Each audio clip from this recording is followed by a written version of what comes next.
करें। मेरे प्यारे युवा साथियों, आज 1 लाख से ज्यादा युवाओं को सरकार में नौकरी के लिए नियुक्ति पत्र दिए गए हैं। आपने कड़ी मेहनत से अपनी ये सफलता हासिल की है। मैं आप सभी को और आपके परिवार को बहुत बहुत बधाई देता हूं। युवाओं को भारत सरकार में नौकरी देने का अभियान लगातार तेज गति से चल रहा है। पहले की सरकारों में नौकरी के लिए विज्ञापन जारी होने से लेकर नियुक्ति पत्र देने तक बहुत लंबा समय लग जाता था। इस देरी का फायदा उठाकर उस दौरान रिश्वत का खेल भी जमकर होता था। हमने भारत सरकार में भर्ती की प्रक्रिया को अब पूरी तरह पारदर्शी बना दिया है। इतना ही नहीं, सरकार का बहुत जोर है कि भर्ती प्रक्रिया एक तय समय के भीतर पूरी कर ली जाए। इससे हर युवा को अपनी योग्यता साबित करने का समान अवसर मिलने लगा है। आज हर युवा के मन में विश्वास है कि वो कड़ी मेहनत और अपनी प्रतिभा के दम पर अपनी जगह बना सकता है। 2014 के बाद से ही हमारा प्रयास रहा है कि नौजवानों को भारत सरकार के साथ जोड़कर उन्हें राष्ट्र निर्माण का सहभागी बनाएं। पहले की सरकार ने अपने 10 साल में जितनी सरकारी नौकरियां दी थी, उससे लगभग 1.5 गुना ज्यादा सरकारी नौकरी भाजपा की सरकार ने अपने 10 साल में दी है। आज दिल्ली में एक इंटीग्रेटेड ट्रेनिंग कॉम्प्लेक्स का भी शिलान्यास हुआ है। मुझे विश्वास है कि नए ट्रेनिंग कॉम्प्लेक्स से कैपेसिटी बिल्डिंग की हमारी पहल को और मजबूती मिलेगी। साथियों, आज सरकार के प्रयासों से देश में युवाओं के लिए नए नए सेक्टर खुल रहे हैं। इन सेक्टर्स में जो नए अभियान सरकार ने शुरू किए हैं, उसकी वजह से रोजगार, स्वरोजगार ऐसे अनेक नए मौके बन रहे हैं। आपने देखा है कि इस बजट में 1 करोड़ परिवारों के लिए रूफटॉप सोलर पावर स्कीम की घोषणा की गई है। अब छत पर सोलर पैनल लगाने वालों को डबल फायदा होगा। उनका बिजली बिल 0 होगा और जो अतिरिक्त बिजली वो पैदा करेंगे, उससे आय भी होगी।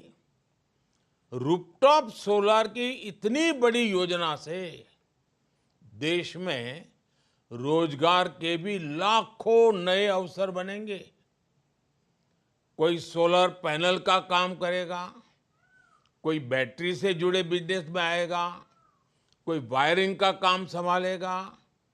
ये एक योजना अनेकों स्तर पर रोजगार के मौके बनाएगी। मेरे युवा साथियों, आज भारत दुनिया का तीसरा सबसे बड़ा स्टार्टअप इकोसिस्टम है। देश में स्टार्टअप्स की संख्या अब 1.25 लाख के आसपास पहुंच रही है। मुझे ये देखकर बहुत खुशी है कि इनमें बड़ी संख्या में स्टार्टअप्स छोटे छोटे टियर 2, टियर 3 ऐसे शहरों में हो रहे जो जिला केंद्र भी नहीं है। इन स्टार्टअप्स में युवाओं के लिए लाखों रोजगार बन रहे हैं। इस बार के बजट में स्टार्टअप को मिलने वाली टैक्स छूट को आगे बढ़ाने का भी ऐलान किया गया है। इसका बड़ा लाभ हमारे युवाओं को मिलेगा। बजट में रिसर्च और इनोवेशन पर 1 लाख करोड़ रुपए का नया फंड बनाने की घोषणा की गई है। साथियों, आज इस रोजगार मेले के द्वारा भारतीय रेलवे में भी नियुक्तियां हो रही हैं। जब भी कहीं लोगों को परिवार के साथ लंबी यात्रा पर जाना होता है तो भारतीय रेल आज भी सामान्य परिवार की पहली पसंद होती है। भारतीय रेलवे आज एक बहुत बड़े ट्रांसफॉर्मेशन के दौर से गुजर रही है। इस दशक के अंत तक भारतीय रेलवे का पूरी तरह कायाकल्प होने जा रहा है।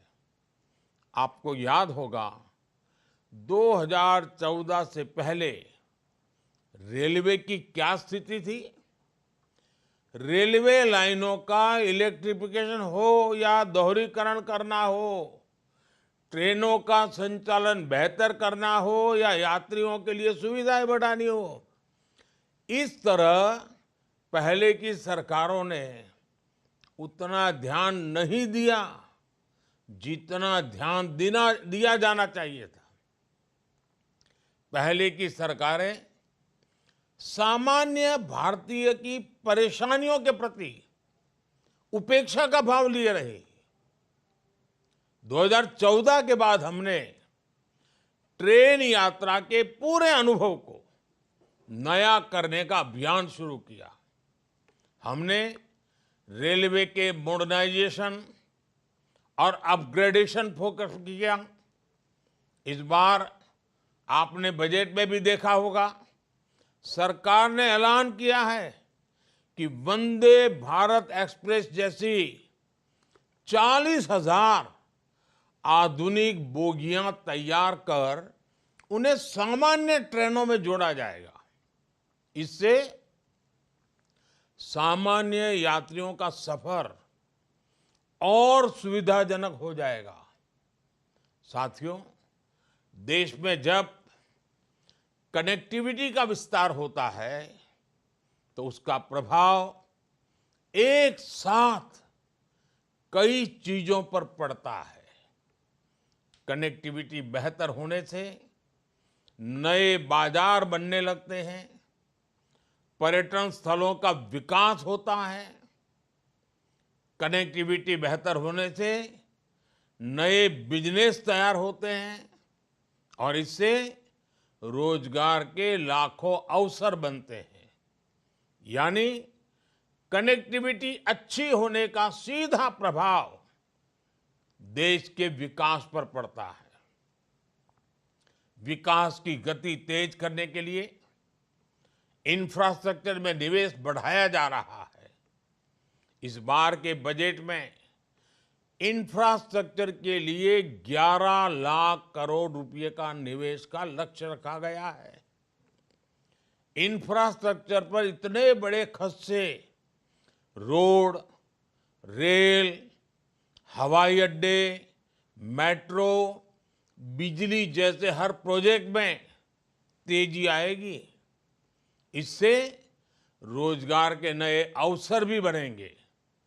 साथियों, आज जिन युवाओं को नियुक्ति पत्र मिला है उसमें काफी संख्या पैरा मिलिट्री फोर्स का हिस्सा बनने जा रही है।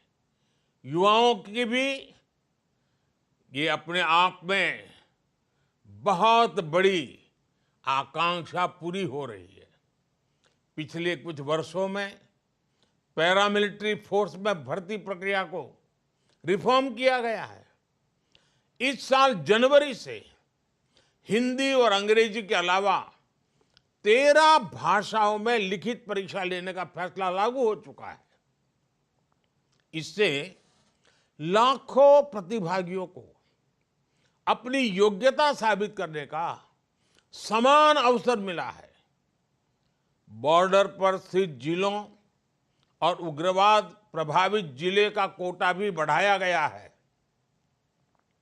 साथियों, विकसित भारत की यात्रा में हर सरकारी कर्मचारी का बहुत बड़ा योगदान होगा। आज जो 1 लाख से ज्यादा कर्मचारी हमारे साथ जुड़ रहे हैं, वो इस यात्रा को नई ऊर्जा और गति देंगे। आप चाहे जिस विभाग में रहे, ये याद रखें कि आपका हर दिन राष्ट्र निर्माण के लिए समर्पित हो। आप सभी सरकारी कर्मचारियों की कैपेसिटी बिल्डिंग के लिए भारत सरकार ने कर्मयोगी भारत पोर्टल भी लॉन्च किया है। इस पोर्टल पर विभिन्न विषयों से जुड़े 800 से ज्यादा कोर्स उपलब्ध है। अब तक इस पोर्टल से 30 लाख से ज्यादा यूजर्स जुड़ चुके हैं। आप सब भी इस पोर्टल का पूरा फायदा उठाएं और अपनी स्किल्स का विस्तार करें। मैं एक बार फिर आप सभी को नियुक्ति पत्र पाने की, आपके उज्जवल भविष्य की, आप कैरियर के हर पड़ाव में देश को कुछ न कुछ देकर के आगे बढ़े। देश को आगे बढ़ाने में अपना योगदान देकर खुद को आगे बढ़ाएं। मेरी आपको बहुत बहुत शुभकामनाएं हैं। आपके परिवारजनों को भी अनेक अनेक शुभकामनाएं हैं। बहुत बहुत धन्यवाद।